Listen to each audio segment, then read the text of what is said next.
sana kwa show nyingine. Kumbuka ni The Man Talk 254. Tunafurahia sana kuingia pia. Najua ungependa mnaangalia hapa sura mzuri, ungependa kujua majina. Ndio ukipatana naye kwa barabara usimuite X. Tukianza na upande watu ite The Man Talk. Tukianza na upande wangu hapa hivi. Mimi 50 ama Lex Jakababa. Ya Lex Jakababa. Ndugu. Haya. Upande mwingine mimi ni Father Philip Mugadizi kutoka kwa Orthodox Church. Huyu ni our special guest leo siku ya leo. Upande wangu mwingine naitwa Nasava, New Creation Realities, but most importantly Masterpiece Mentors where I'm sports. Asante sana. Huyu ni special guest pia. Upande mwingine Witi bakuli. Yesa ni kubwa anakulaga ukali. Au mlaga chakula yote hapo ndio bakuli. Hapo sawa. Na mimi niite Mike Dilisa ama ukipenda generali. Leo tukiangalia tungependa sana tujue mambo ya teen mentorship and teen spiritual growth. Inaenda aje mtaani? Tukianza na wewe Witi. Wewe unaelewa aje hii maneno? Ya teen wanafaa kuwa mentor ama wanafaa kuwa wameachiliwa tu? Kulingana vile unaona vile kunaenda kwa hii maisha ya kisasa. Wanafaa kuwa mentored because kuna wakati nilikuwa naangalia so much about wild animals. Kuna kitu moja nimejifunza na wanyama, especially hii familia ya simba. Ikienda kuwinda katoto kadogo inakafunza kuwinda. So this tini ni kama kale kasimba kadogo. Kwanza kanafunzwa vile kanaza pigana kwanza kujidefend. So wakati kana grow pia kanafunzwa kuwinda. So that kakikoma kanakuwa simba. Ama simba kike kwa Kiswahili ni simba kike, kwa Kiingereza ni lioness.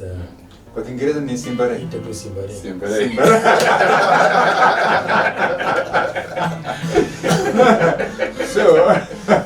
So I advocate for these young guys wakiwa brought up, because sasa Biblia inasema ya kwamba kwa tuko na watumishi hapa na tukikosea basi kama ile msemo mwingine misquote the Bible, when you bring the young ones in the knowledge of God, when they grow up the word won't depart from them.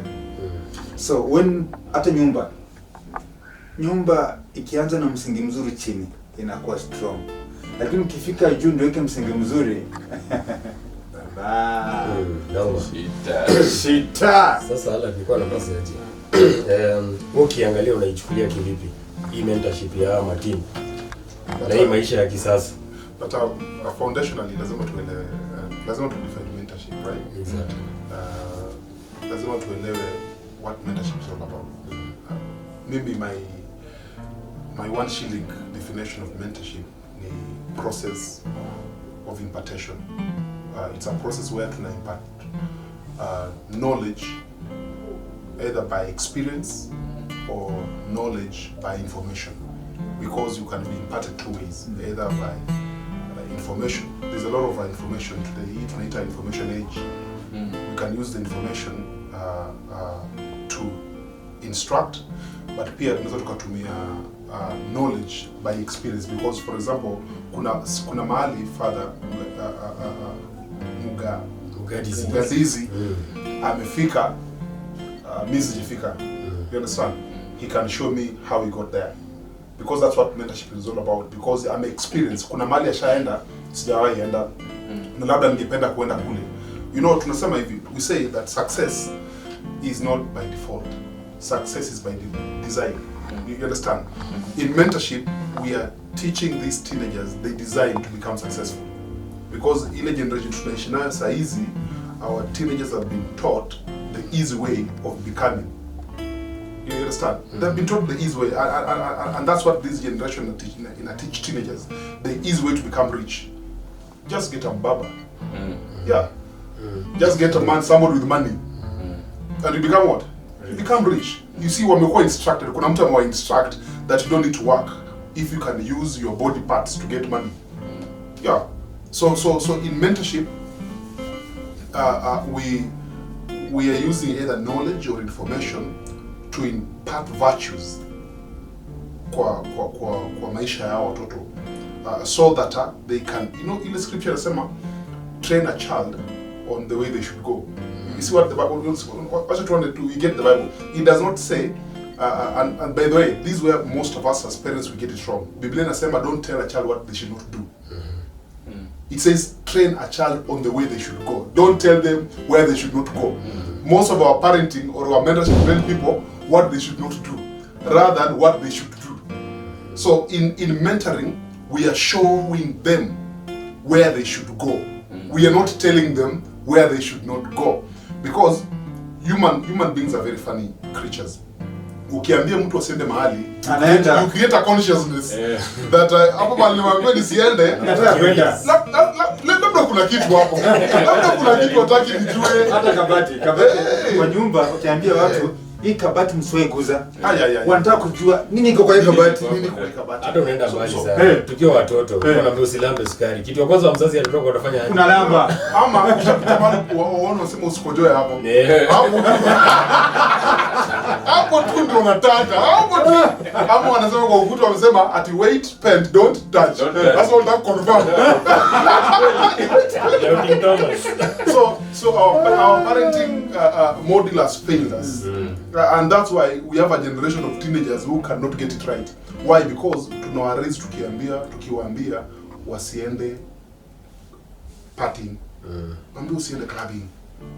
You understand? We have not told them where they should go. We are telling them where they should not go. Now that consciousness kina kitu nawaambia hapa mahali tumeambiwa tusiende, what you need to find out what is there. Nini iko hapo ambayo wazazi wetu watakifanya nini? Wataki tujue ama wataki tuone. You understand? So to me, a mentorship is a process where we impart. We impart values. And values are imparted when we show people where they should go and what they should become rather than what they should not become. Tuna invest sana kuambia watoto wetu msikue makanga. Soma usikue makanga, unaona? Soma usikue nini? So we are telling them why they should go to school so that they don't become rather than telling them go to school so you become. Exactly. So it's very important that to get e-concept here, mentorship right, because if you don't get it right, we might end up in the process of doing right, get it all wrong. Yes. Yeah, father. Mimi najua knowledge is power. Kikanisa hii knowledge inapasiwa aje kwa ama vijana na hii generation ya kisasa, ama in your own words? First, I have to concur with him what he has said. Then want to let you know that in most cases, wakati mwingi sana tunaambiwa when we talk of mentorship, we have mostly three things in mind. One of it is professional development. Kila mtu anaambia mtoto wake nataka ukue like that person. No. So that is a professional way or a professional development that we want that person to take. But now the way to go to that profession, that child has to start slowly by slowly to reach that part. Okay, so that he can now get the person who is in that profession to start showing exactly what is being done. Then we have the issue of skills, pushing our children to skills, so that we have people who have those skills that these kids want, and then they can follow, be taught into that direction. And then in the side of the church, you have the issue of of having these children developing in the faith. Okay, you have these children developing in the faith, and how do you teach them to that end? What we have forgotten. Now I have to calm down. What we have forgotten is our cultures. Yani, wakati sisi tulizaliwa, ilianza kwa upande wako. Wakati sisi tulizaliwa, tukiwa wadogo, tulianza kuonyeshwa mambo fulani. Na hayo mambo unaonyeshwa na yule mkubwa wako. Na yule mkubwa wako anaonyeshwa na mkubwa wake. Sasa inaanzia pale, unaona ni kama rada, you are climbing a ladder. Unaona? Kufika pale primary, unakuta kuna mwalimu fulani ni mzuri sana. Unasema unatamani kufuata ya yule mwalimu. Unaona? Sasa tunaanza kujifunza vile unasonga mpaka wakati tumefikia wakati huu. like me up to now. If you tell me that I'm still, I'm at my peak, no. I'm just like starting, my brother. I should be mentored to something else. And I'm trying to do that. And that comes with, getting knowledge impacted on us by our elders. So anybody who is elder than you, kitambo, you were taught by whoever is elder than you, so that you follow those steps. But we have lost it. We have lost it from the beginning, because at this point, you have children actually who are older and they cannot teach their own brothers and sisters from down on how to move on certain things. So we have lost it from down. And that's why now I come to your point on how the children have gotten lost, and now they look from babas and mamas, whatever you are talking about. It is because from down there, they have not been having somebody to show them the way. And even in education, from down there, a child has been taught by the father, you have to part to get an A or 100%. It does not matter how you get that. Still. Or yani ile mtihani upate 100, I'll be happy. So the child is developed from down, knowing that if I want to pursue and get what I want, I can use other dubious means to get what I want. So that mentorship from down has been cut off. Now we are trying to grapple on the teens who already have lost their way when they are down there. Teens, 13, 14, up to 19, they did not get that basic knowledge on how to move. They are being given, easy things. You can get it easily. So when you want to mentor these guys, now it becomes a problem.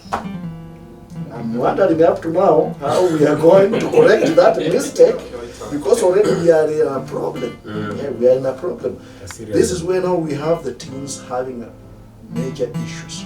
They cannot even know who they are, what they are, what they're doing. They don't know. I think the parents have become very busy even to be available for their children, because mi nakumbuka from my young age, and these are things I would really want to do for my children, because tulikuwa tunajua like the process, my own process. Me, there's a certain age yenye ukifika baptism lazima, and then from baptism unaenda kuna age ukifika lazima uwekelewe mikono ili kula sacrament, and then from hapo ujoin youth church, na ni mandatory every morning, every Sunday morning youth church.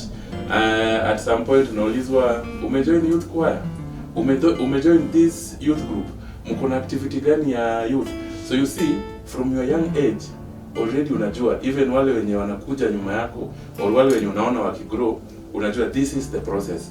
Baptism lazima niwekelewe mkono, nikuwe youth church na nikuwe involved in youth activities, and then even from there the ones that are older than you, unaona pia wanakuwa mentored into something else. And then I see my dad in church leadership, my mom is in mothers union. So it's a process yenye unaona, and you'd really love to do that for your children.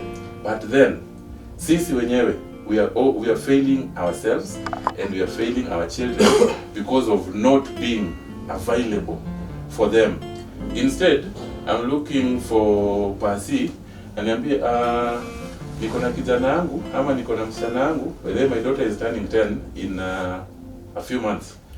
Namwambia niko na msichana yangu is turning 10, and I would like to have some mentorship for her, forgetting that I should be the mentor for that child.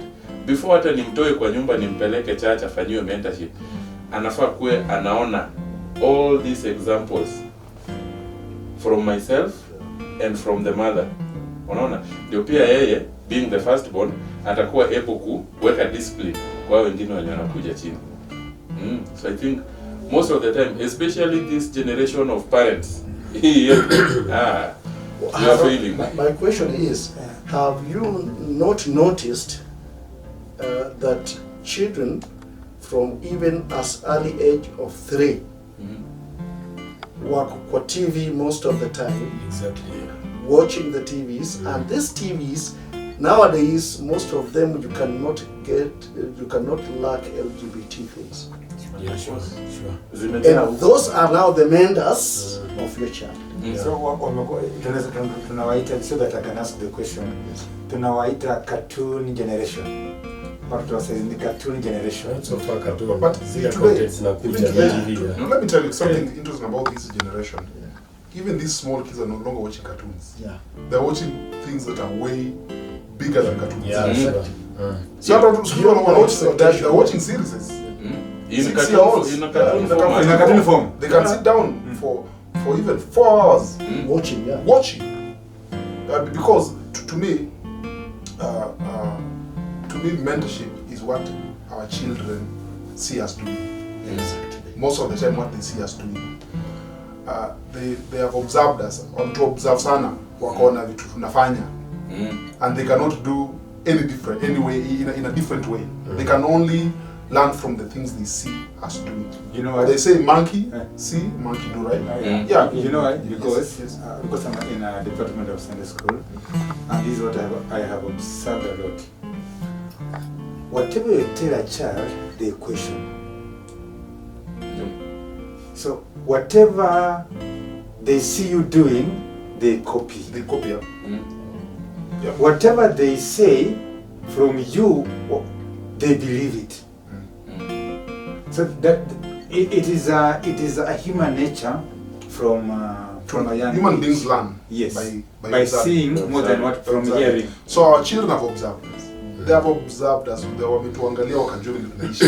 They cannot live any different. Yes. They can only live as much or as far as they see us. So when you talk about issues of mentorship, you talk about the things these teenagers see us doing. The things they see you doing. You want to figure out In actual sense, ukiangalia in this whole, sorry to say father, hizi nyumba zetu iko shida. Ile tunamenta watoto wetu tunamenta vibaya. Mimi nikiingia kwa nyumba yangu kwa kiti, simu yangu. Mama pale kando ashapika amemaliza, simu yake. Na huyu mtoto si anataka kujua nini inafanyika kwa hii simu. Of which senye anajua kama saa 3 baba anaona news. Hiyo Simon anajua una time na simu yako. Anakuja anachukua simu bedroom. Unajua anaona nini? And they know how to clear. Na uwezi of which ukimchapa ni makosa kujua ndio umuonesha kila time ni simu. So mentorship yenye tunapatia watoto wetu around it wewe haiwezi. Na kuna kitu dada alisema, just based on your statement, alisema he was saying something to do with our culture, how we are brought up. I just want to ask you a question whereby because unapata like kila kabila iko na culture yao, na kila successful family pia wako na their own way culture. So unaweza sikia ama nikusema mtu ushasikia kuna family fulani nasema iko nilisikia kwa lugha ya Kibukusi nasema kumse kuna kukwefui kuna kukwe kumse kuna kukwefui yani you get what I'm saying? Yeah, I'm trying to get it. Yeah. This is, Yani kuna for example unapata success yao yeah. ni ile ya kufuga nyoka na kufanya vitu ABCD. So wanasema sisi ili tu succeed lazima tufuge nyoka. Okay. Haya. Kwa sababu unajua kwa wamesema ni kama tabu. Kwa sababu kitu kingine pia kwa wanasema kuna tribes zingine wao wanakuambia sitaki kufeli. Hata kama nikiba hizo max iba. Wakati mtu anaiba max shuleni, mtu anafurahi. So inamaanisha hii familia pia their success na build kwa wizi. So wanaanza kuwa trained wakiwa wadogo kuiba. So wakigrow the only thing they know ni kuiba. So Because it's so. they so. So inamaanisha the best skill they can learn ni skill ile ya kuiba. So in terms of bringing up our children the way we want it, from our normal lifestyle, the success, the what does the Bible say about it? he quoted a Bible from Proverbs. I think it's 22 says something. Says something. I mean, you have to teach your children the good ways. You have to teach them. So even if you are talking of Kumse in your tribe, in your culture, but the question is that the good way of bringing up your child? If it is bad, then just remove it and say, I have to bring my child in a good, strict way. Maybe according to that culture, that's the best way. That's what I'm saying. But it's not a godly way. It's a I like that one. Yeah. No, godly way. Yeah, godly way. Yeah. And so even in the Proverbs, you hear of, an iron sharpens an iron. Now, for your child to develop well, you yourself must be the best example. Without you being the best example, your child cannot copy your good things. You have to show him the good things that he has to develop. Even Paul says, follow me as I follow. Yeah, exactly. Now, for example, I've been brought up by brewing changa. So the best way of succeeding ni kubrew changa. So kulingana na perspective yangu, tafikiria vile changa itakuwa best. So The question here is,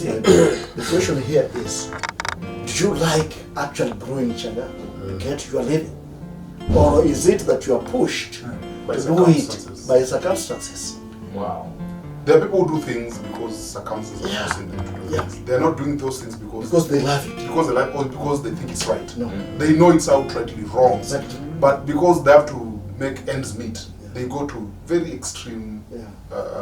ways to make ends meet. But in their hearts of hearts, they know if I had another means, I would not do doing this. what I'm doing. Yeah. You understand? So to me, it's important that we teach and we train these teenagers on the way to go. But the way to teach them and the way to train them is by showing them. Is by showing them. We have to show them because people learn by seeing. more. By seeing. It's more. By the way, that's why if you read even in the Bible, look at the patriarchs. How do they mentor their children? By what they saw in their children.